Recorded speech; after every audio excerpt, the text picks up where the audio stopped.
All right, for let's talk your chalk pastel portraits. Right now we're just getting ready for the mini project where you do one facial feature, but I wanted us to take a look at some chalk pastel portraits so you can get some ideas on your approach.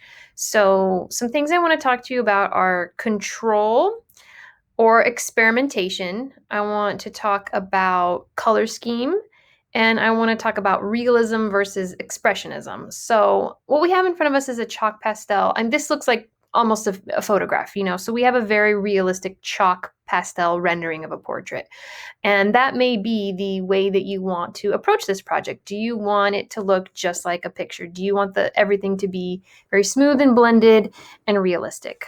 So it's up to you. So if you like this look, you want to go for that, go for it. We have some other examples here too, where we can maintain a sense of realism while still having a sense of a little bit of expressionism and a little bit of not so smooth blending. Here we have a little bit more of like a scumbled thing going on where we layer colors on top of each other without blending them so smoothly like we saw there. Okay, so we can go from like super realism to realism with a little bit of experimentation, a little bit of expressionism, and more so. Okay, so you can have like a happy medium in between, but we'll take a look at all kinds of chalk pastels here. And here the colors are still remaining pretty realistic as well. Okay. Again, we have some smooth blending, and the person kind of takes more liberties with the background being more expressionistic, which you might want to do for your future big portrait project. Okay, in terms of color for this one, we do again have like some pretty good smooth blending. This is a little bit expressionistic. In terms of color though, we're starting to see a little bit more of a monochromatic color scheme. So this may be an approach that you want to take. Instead of keeping things very realistic, you might want it to be a little bit not so realistic and just be kind of monochromatic. It's up to you. Okay, and then we can get into much more expressionistic portraits.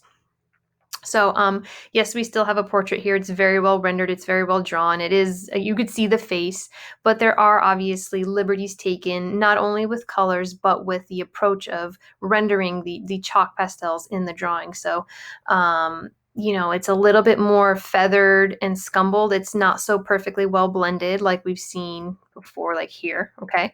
And this may be kind of more of an approach you want to take because you like the openness, the ability to kind of sneak other colors in here. So in order to achieve something like this, yes, we still have to have like relatively realistic colors when we're coloring in the face, but then in other areas we are able to just sneak little bits of colors in a very subtle way so that these blues can still be on the cheek of the girl without making her look like an alien. So you just kind of sneak the colors in where you want. And it's just a very subtle way of going about it. Okay. Again, we could be extremely more experimental if you want, and a more expressionist if you want. It just depends on the approach that you want to take. Okay. And again, we can experiment with colors that wouldn't be so realistic.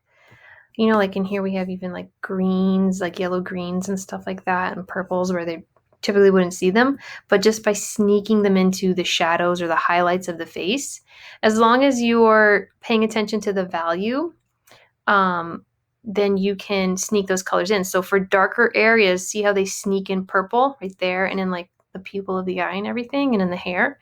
And then for lighter colors, like you could sneak in other colors, like this nice swatch of like yellow right here. This is a lighter highlighted part of her face, so they were able to add that yellow. Okay, so you're going, oh, here's another very good expressionist. We have like that feathered, hatched kind of look, where again, you start with a realistic drawing and the realistic like peachy skin tones and everything, and you just kind of sneak in your colors that are more experimental. Now you're going to be making decisions on what you want to do for your mini project as well in the future for your major portrait project. But I hope that you saw some good examples of how you might want to approach not only filling in the chalk pastels on your portrait, but which colors to use as well. So hope you get some ideas and you'll have a solid plan.